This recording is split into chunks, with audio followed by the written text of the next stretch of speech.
Buen día, estimados alumnos, yo soy Mario Salaza. Les voy a presentar una introducción a los ictus, también conocidos como ataque cerebrovascular, enfermedad cerebrovascular o ECV, o evento cerebrovascular, apoplejía, derrame, stroke. La más popular sigla de ACV se traduce normalmente como accidente cerebrovascular, lo cual considero que no es correcto.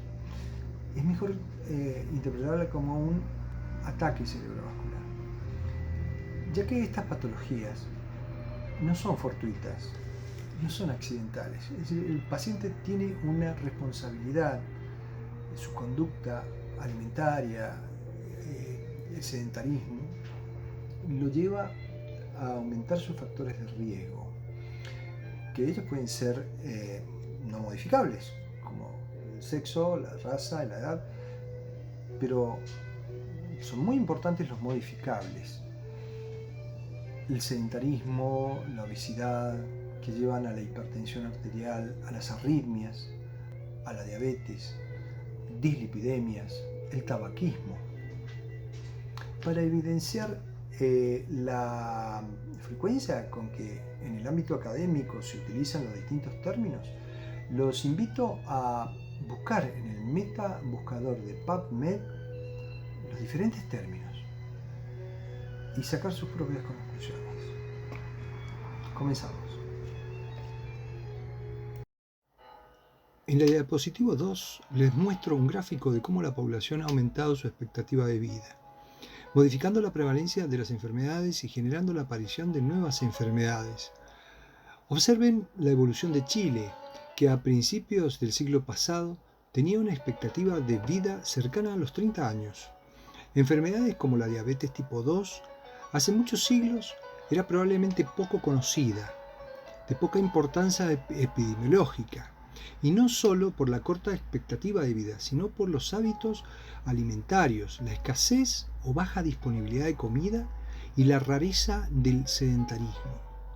Todo esto hacía que en tiempos antiguos no fuese un problema sanitario grave y tal vez poco conocido, ya que no daba tiempo para desarrollar toda la signosintomatología que hoy la caracteriza. En cambio, sí era conocida la diabetes tipo 1 y sus graves consecuencias. Probablemente este sea el caso de las demencias. La enfermedad de Alzheimer, hoy la más frecuente y prevalente de las demencias, en un futuro no muy lejano podrá ser rebasada por las demencias vasculares. Este tipo de patologías pertenecen a las llamadas enfermedades crónicas no transmisibles o catastróficas no transmisibles, en las que su prevalencia depende de la edad de las personas, la cual va en aumento y cada vez serán más comunes. En conclusión, debemos prepararnos para un mundo futuro con enfermedades diferentes a las que conocemos hoy, en cuanto a prevalencia y características, en poblaciones más longevas y expuestas a diferentes realidades a las hasta ahora conocidas. En la tercera diapositiva, en la diapositiva 3 les muestro la estructura de la primera porción del árbol vascular intracraniano. Esta porción es alimentada desde el cuello por las 4 arterias que llevan sangre al cerebro y confluyen en la base del cráneo, entre este y el cerebro, sumergidas en líquido cefalorraquídeo por encima de las estructuras óseas y por fuera del cerebro, en un anillo o polígono de 7 lados llamado polígono de Willis, cuya función es asegurar la provisión de sangre a todas las arterias que parten desde él y a poco de andar penetran en el parénquima cerebral, asegurando el flujo cuando alguno o algunos de sus 4 afluentes se obstruyen. En esta zona arterial se desarrollan los aneurismas y otras enfermedades como la ateromatosa. Este polígono es constituido por arterias relativamente grandes, al igual que la primera porción de sus efluentes. Las arterias del polígono y las primeras porciones de las efluentes, arteria cerebral anterior, media y posterior, tienen regímenes de presión que han sufrido poco decaimiento relativo de la misma a lo largo de su recorrido hasta este nivel. Siguen siendo un poco menor al régimen de las presiones cardíacas, sobre todo cuando el paciente se encuentra horizontal, y de ellas surgen ramas pequeñas, perpendiculares u oblicuas, que son muy afectadas por la tensión arterial, pues desde un punto de vista biofísico constituyen medidores de presión lateral o pseudotubos de Pitot. En este esquema de la arteria cerebral media se observa en la primera porción que surgen pequeñas arterias penetrantes, perforantes, perpendiculares u oblicuas, naciendo contra el flujo, con relativamente poco recorrido desde su origen a su finalización capilar. Recuerden el teorema fundamental de la hidrodinámica, el teorema de Bernoulli, que nos expresaba que toda energía mecánica de un fluido se puede desglosar en tres términos: la cinética, la potencial y la transformada en calor. En su versión simplificada, la energía potencial es representada por la presión lateral, siendo el término de presión terminal aquella presión que resultaría de convertir la cinética y el calor en presión. Esto puede suceder en el territorio microvascular profundo, cuando hay vasoconstricción arteriolar en cualquier otro territorio de la arteria, por autorregulación y fundamentalmente cuando se superan aproximadamente los 160 milímetros de mercurio de máxima y ya no es efectiva la autorregulación, momento en el que una gran proporción de su energía mecánica estaría constituida por energía potencial, es decir, por presión. Luego de un relativamente largo recorrido, los efluentes comienzan a dicotomizarse para distribuirse en una circulación terminal subcortical. Así, la energía cinética como la potencial decaen fuertemente por fricción durante este relativamente largo recorrido ramificado antes de llegar a las arterias cerebrales cercanas a los aglomerados y capas neuronales de la corteza, cuyos diámetros son cercanos a los 300 a 100 micras. Más allá se encuentran las metaarteriolas, que son esfínteres vasculares de unos 100 micrómetros, que regulan el flujo antes de los capilares. A nivel de las arteriolas, el régimen sanguíneo tiene ya escasa presión y velocidad, muy parecidas a la de los capilares. A nivel de arteriolar córtico-subcortical, se desarrollan típicamente los cavernomas, se enclavan los émbolos celulares, ya sean metastásicos o bacterianos, y también son frecuentes a este nivel las embolias por coágulos. En cambio, en el territorio profundo, característicamente es más afectado por la hipertensión arterial y diabetes, pues aquí el régimen de presión, sobre todo cuando la autorregulación por contracción de las metaarteriolas disminuye la velocidad del flujo y su energía se transforma en presión, somete a esta zona a presiones relativamente muy elevadas, más cercanas a las cardíacas o centrales. En el territorio microvascular precortical y cortical, la energía sanguínea total ha decaído. Entonces, concluyendo, los distintos tipos de patología cerebrovascular están determinados por la hemodinamia de cada sector. Existen tres sectores distintos. Uno macrovascular, cercano a la base del cráneo, y dos microvasculares, uno profundo, a nivel de los núcleos, y otro distal, córtico-subcortical. Y cada uno con su patología diferente, influenciado fuertemente por la hemodinamia diferente de cada región. Los ictus isquémicos constituyen en la población mundial entre el 80 y el 85% de los ictus, y los hemorrágicos entre el 15 y el 20%, pero en América Latina los hemorrágicos se acercarían al 30% debido al mal manejo de los factores de riesgo modificables. El costo calculado del tratamiento es elevadísimo, constituyendo uno de los mayores en términos económicos y sociales, ya que las secuelas y el déficit que provocan en los supervivientes se deben afrontar por muchos años, por décadas. No solo afecta al paciente, sino a sus cuidadores y a toda la economía. Es importante el concepto de siniestro, pues nos induce como equipo médico a asumir nuestra responsabilidad de su prevención, y esta tarea no debe basarse en grandes presupuestos, sino en la modificación de la concepción de la sociedad y de los prestadores de salud en cuanto a los ictus. Un ejemplo claro de ello son los Estados Unidos de Norteamérica, que no es una potencia de primer orden en este tema, como lo son Alemania, Japón o Francia, pues los distintos estados de este país tienen diferentes performances y algunos se encuentran a nivel del desarrollo de estas tres potencias. Y otros, menos agraciados, incluso pueden compararse con algunos países de Latinoamérica. Pero es un país que tiene una gran influencia en nuestra cultura y nos sirve como referencia. Estados Unidos en 2008 logró hacer descender la prevalencia de estas costosas enfermedades de la tercera a la cuarta causa de muerte, y no lo hizo basado en abultados presupuestos, sino principalmente mediante prevención, educación de la población y sobre todo con la organización de la atención, con la creación de grupos multidisciplinarios en cada estamento, generando así una red de centros de distintas categorías de atención y un sistema coordinado desde el primero al último eslabón de la cadena de atención, a la que se la conoce como cadena de la supervivencia. La situación en la Argentina es similar a la de España, quizás por herencia cultural y genética. Es la segunda causa de muerte luego de las enfermedades cardiovasculares y la primera de discapacidad, generando un altísimo costo económico y social. Sin lugar a dudas, estas enfermedades deben ser tomadas muy en cuenta en cualquier programa de política social y sanitaria. La cadena de supervivencia se inicia con el reconocimiento del stroke por parte de la población, quienes activarán ante la sospecha el sistema de emergencias, y en segunda instancia vendrá el reconocimiento de su posible existencia por parte del personal sanitario en terreno. Para ello se han ideado instrumentos prehospitalarios llamados escalas prehospitalarias de reconocimiento del stroke, para que sean aplicadas por la población y por los agentes sanitarios no especialistas.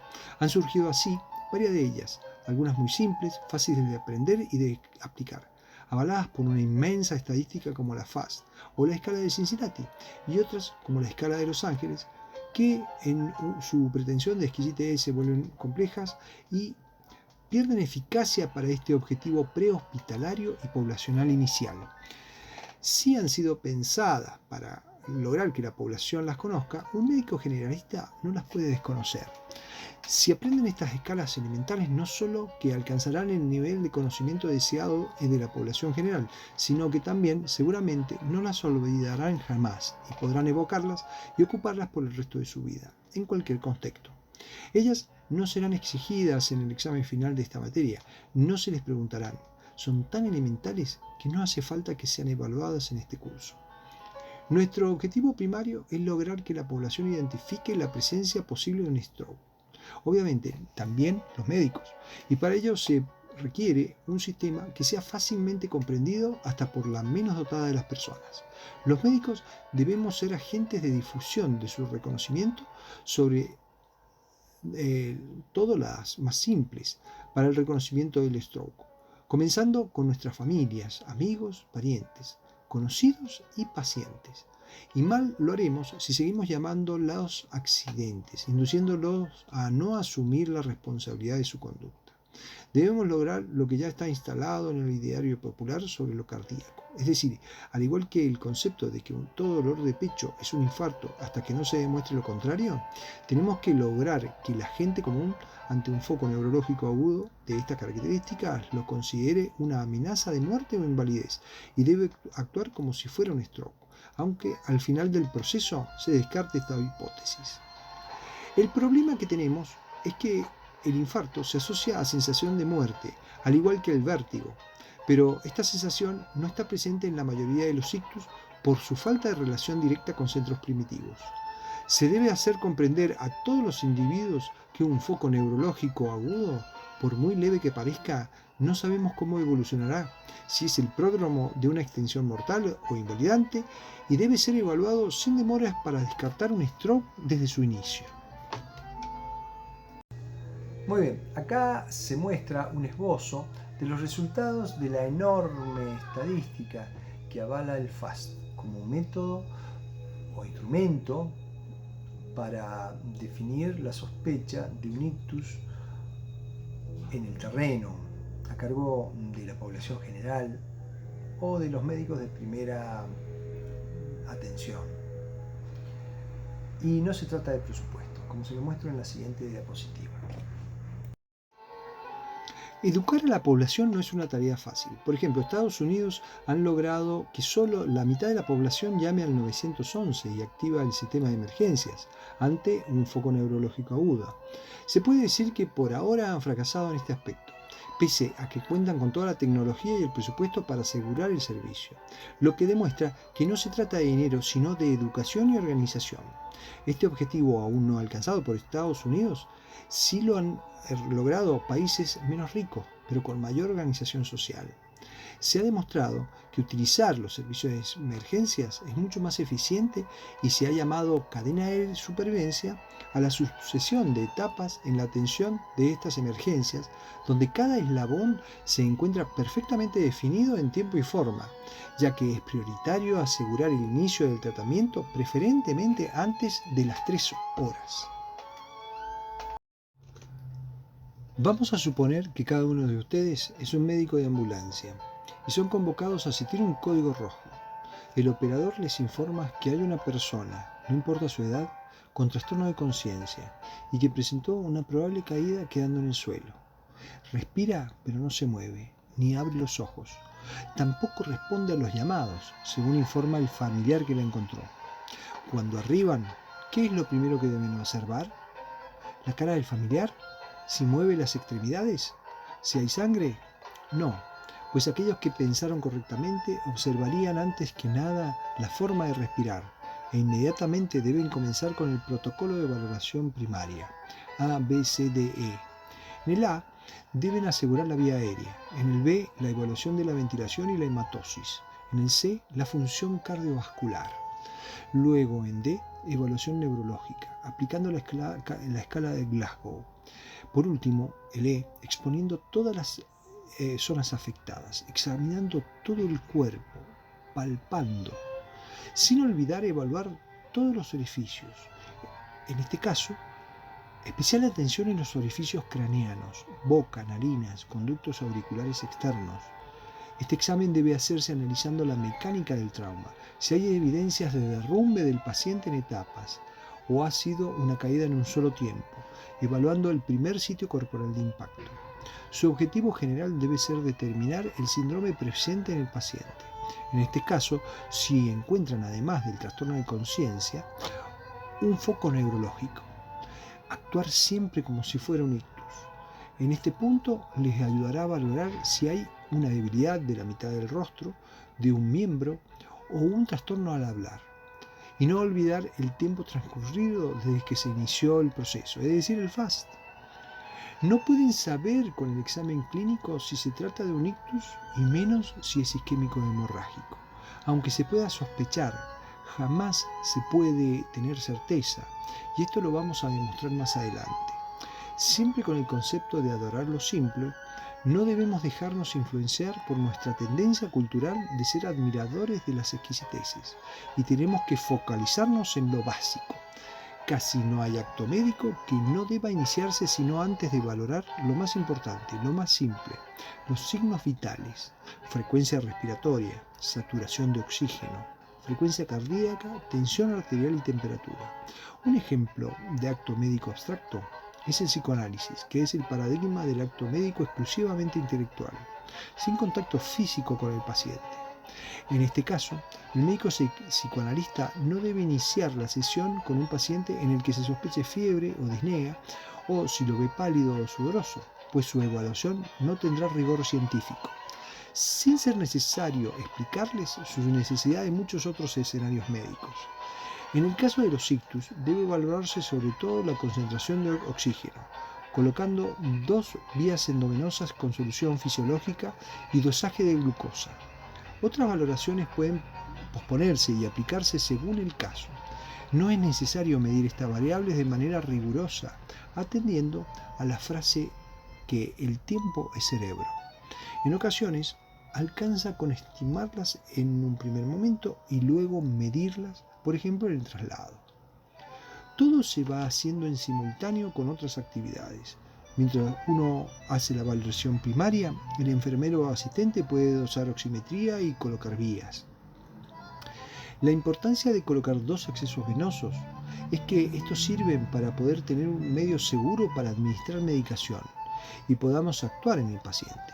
Es trágico ver morir a un paciente por no haber colocado una vía a tiempo, pues una vez instaurado el shock, se hace muy difícil lograr una vía periférica, debiendo acceder por vía central o arterial, lo cual no está al alcance de forma eficiente en la mayoría de médicos y enfermeros.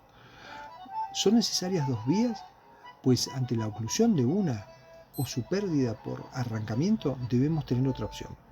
Se debe esbozar una historia clínica sintética de emergencia, valorando signos de convulsión, de trauma, ictus previos, diabetes, hipertensión arterial, arritmias, especialmente fibrilación auricular, u otras cardiopatías embolígenas. La medición de otras variables, la medicación anticoagulantes, orales por ejemplo, cirugías recientes y siempre un teléfono de contacto. Simuladores de ictus. Ante la mayoría de ellos no debemos tentarnos con diagnosticarlos en el terreno y tenemos que tratarlos como si fuese un ictus, evacuando con celeridad al paciente a un centro de asistencia apropiado. Las convulsiones.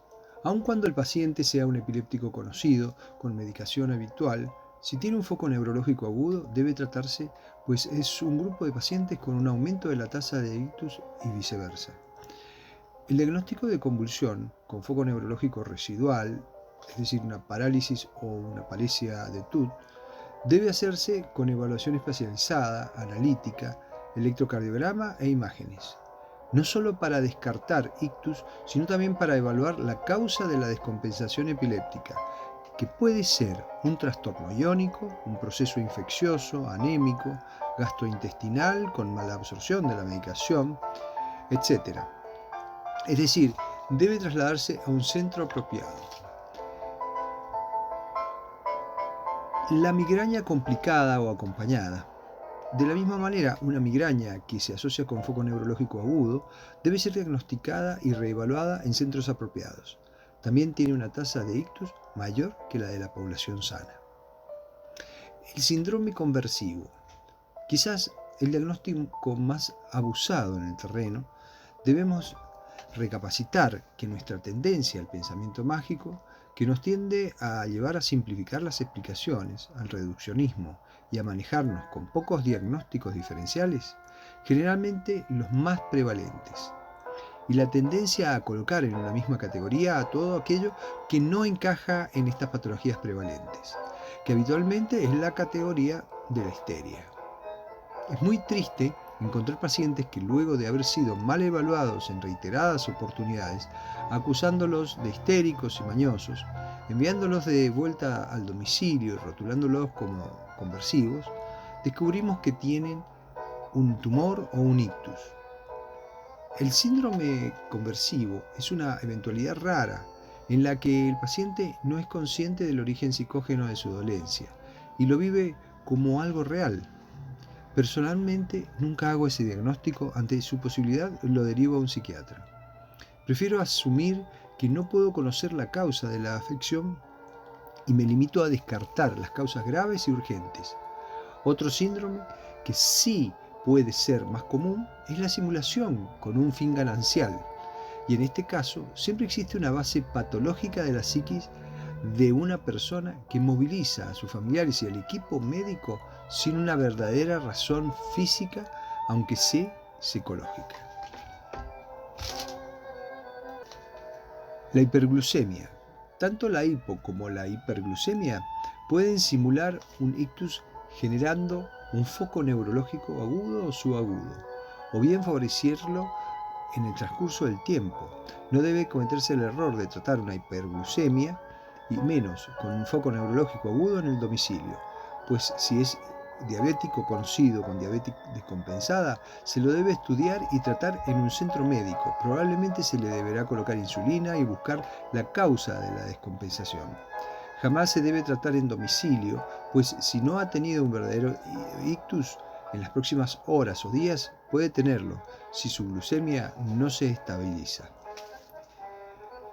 La hipoglucemia es la única causa de foco neurológico agudo que puede no requerir traslado, pues simplemente con colocar una dosis de solución hipertónica al 30%, el foco recupera en minutos y hace el diagnóstico y el tratamiento simultáneamente. Normalmente los casos de hipoglucemia tienden a estabilizarse con esta medida asociada a la ingesta de hidratos de carbono complejos de lenta absorción, como el que se encuentra en bananas, cereales, etc. Salvo que la hipoglucemia sea extrema y persistente, por ejemplo, por un tratamiento insulínico inadecuado, al cual nunca debemos dejarlo en el domicilio. Otros simuladores son la hiponatremia, las encefalopatías, etc. Se debe aclarar que no hay que aplicar estas recomendaciones de manera automática, sino siempre criteriosa, ajustándola a la realidad de cada caso y siempre focalizando sobre las variables básicas y sencillas. No dejarse tentar por nuestra cultura adoradora de exquisiteces y extravagancias. Volvamos a la simulación. Están atendiendo a esa paciente arriba descrita y mientras hacen la evaluación básica observan estas lesiones, que son acrales. Estas lesiones son distales. ¿Qué patrón tienen? ¿Traumático, infeccioso, neuropático o vascular? ¿Qué les parece?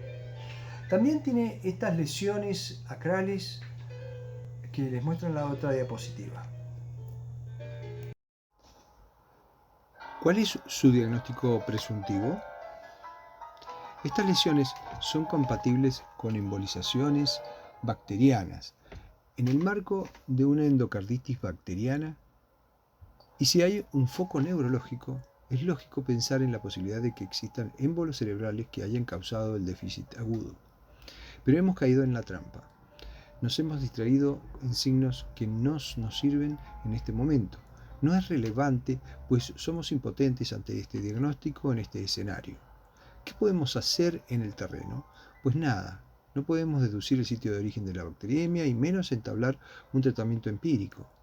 Hemos focalizado mal nuestra atención y nuestros esfuerzos y el precioso tiempo de manera ineficiente, pues, por entenderlos, hemos descuidado lo más importante en este momento. En lugar de centrar nuestra atención en estos signos, deberíamos estar evaluando el trauma, que a propósito no incluía en la descripción del apartado A de la evolución primaria. Luego de observar el tipo de respiración, debemos haber colocado el collarín cervical, pues es muy frecuente la asociación de ictus y politrauma por caída del paciente, con posible traumatismo encefalocraneano y cervical. Y en este caso, por estar con trastorno de conciencia, colocar una cánula de Wedel y aspirar secreciones para asegurar la vía aérea. Tampoco sabemos si en realidad el foco neurológico es consecuencia del traumatismo. Al igual que un YAM o un politrauma, el ictus cerebral debe trasladarse como un código rojo. Sin importar la magnitud de los síntomas, debemos comprender que sabremos cómo ha comenzado el ictus, pero no podemos saber cómo evolucionará y cómo terminará. Si con un déficit transitorio e ilimitado, o evolucionará a una extensa lesión mortal e invalidante, o tendrá una aparente mejoría o estabilidad para luego desencadenar un evento catastrófico. En el lugar, casi simultáneamente con la evaluación primaria, deben observar deformaciones corporales, palpar al paciente por completo en busca de aquellas, o la presencia de dolor focalizado, lo cual puede continuar haciéndose durante el traslado. Durante este, debemos reevaluar permanentemente el ABCDE sin distraernos en otros detalles irrelevantes para este momento. Recordar siempre evaluar orificios, los craneoencefálicos, narinas, meatos auditivos, boca, Nunca olvidar trasladar al paciente a un centro especializado de ser posible. Los llamados centros de atención de stroke, ya sea primaria o centros comprensivos del stroke, que son los de mayor complejidad, dando aviso al mismo del pronto arribo y las características del paciente, en lo posible en contacto directo con el médico receptor. Con el objeto de optimizar los tiempos, se ha ideado, como vimos antes, la idea de cadena de la supervivencia, bajo el lema tiempo es cerebro, pues cada minuto que uno demora en tratar el cerebro isquémico se pierden millones de neuronas. Estos conceptos se desarrollaron impulsados por nuevos tratamientos de enfermedad isquémica aguda, pero se observó que no solo el pequeño porcentaje al que se le trombolizaba se beneficiaba de esta estructura, sino que mejoraban los índices de otros tipos de eventos, incluso hemorrágicos, al disponerse de esta organización de nuevas especialidades médicas específicas y unidades de tratamiento llamadas unidades de stroke. Representamos con esta cadena la llamada cadena de la supervivencia, pero observen que esta cadena tiene un extremo mucho más desarrollado y robusto que el resto. Este extremo representa el último eslabón, el de los especialistas. En estas condiciones, este sistema tendrá una gran falencia, ya que también se cumple el axioma: la cadena se corta por el eslabón más débil. El esfuerzo individual no produce los mismos frutos que cuando se fortalecen en igual medida todos los eslabones de la cadena. Así, en otra diapositiva. Bueno, rechazamos así el antiguo concepto de cadena de la supervivencia por un concepto más moderno, con eslabones que sean uniformes, que tengan el mismo desarrollo todos ellos.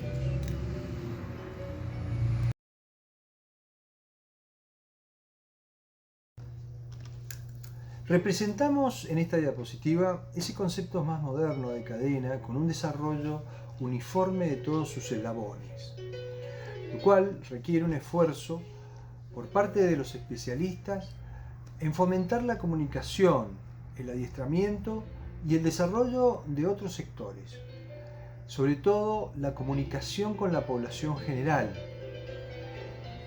En la otra imagen clasificamos los ataques cerebrovasculares y cerebromedulares de la siguiente manera. En esta diapositiva recordamos que simulamos ser un médico que traslada a un paciente con un ictus y de ninguna manera podemos saber de forma clínica en el terreno si se trata de un evento hemorrágico, isquémico o de otra etiología, de causa arterial o venosa, aterotrombóticos, por accidente de placa, embolizaciones o por disecciones y otras causas, pero también pueden ser venosos por trombosis. De acuerdo a los últimos estudios, los ictus asociados a infección aguda por COVID no son tan frecuentes, prevalecen en menos del 1% de los infectados, pero el pronóstico de ellos es muy grave, con una alta tasa de mortalidad. Como ya dijimos, hasta el arribo a un centro de atención apropiado no es posible determinar si se trata de un evento isquémico o hemorrágico.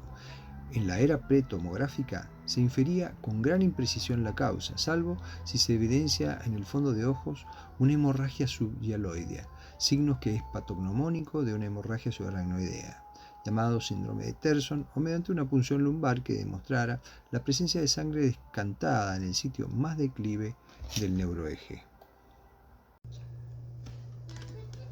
Finalmente, hemos llegado a una institución adecuada para el diagnóstico y el tratamiento inicial de un evento cerebrovascular agudo.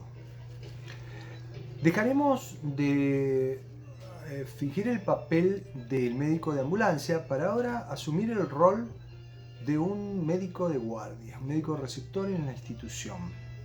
Nuestro objetivo primario será reevaluar al paciente con el ABCDE, estabilizarlo y luego hacer el diagnóstico primario, demostrar la presencia de sangre o no mediante una tomografía. Recordemos que el primer gran hito fue cuando el propio paciente o un familiar o un testigo pudo sospechar la presencia de un ictus y llamó al 911. El segundo gran hito lo lleva a cabo el médico de ambulancia cuando decide el traslado del paciente. Así hemos llegado al final de esta introducción y los invito a estudiar la parte 1 de los ictus isquémicos.